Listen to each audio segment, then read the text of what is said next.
They fired him in front of everyone.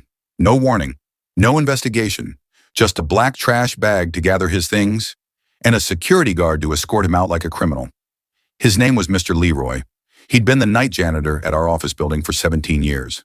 Didn't say much, always humming. He swept the halls like it was holy work. The reason? Someone accused him of stealing a Rolex from an executive's desk. No proof, no camera footage, just a missing watch and a quiet man with calloused hands. But here's the part that still haunts me. He didn't defend himself, not once. He just looked at the floor and whispered, "I understand."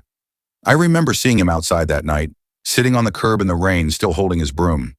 People said, if he was innocent, he would have spoken up. But I wasn't so sure. See, what they didn't know was, Mr. Leroy once cleaned my mother's shoes. She'd come to visit me at work years ago. Her heels broke, and she felt embarrassed walking through the lobby with duct-taped shoes. I found her in the corner crying, but by the time I got downstairs, Mr. Leroy was kneeling in front of her, gently polishing her shoes with an old cloth and saying, "Ma'am, don't you ever feel small." He didn't know I was watching. He never mentioned it again. That day I told myself, if I ever got the chance, I'd pay that man back. 2 years passed.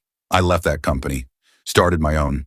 And one morning, while interviewing candidates for a head of operations role, I looked up, and there he was, not applying. Just cleaning the hallway of the hotel where we were hosting interviews. Same broom, same quiet hum. I walked out and said, "Mr. Leroy?"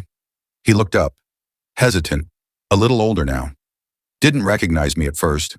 I told him who I was, reminded him of my mother's shoes, and then I asked, "Why didn't you defend yourself back then?" He smiled, and a slow, tired smile, and said, "Because the man who actually stole it was raising 2 kids.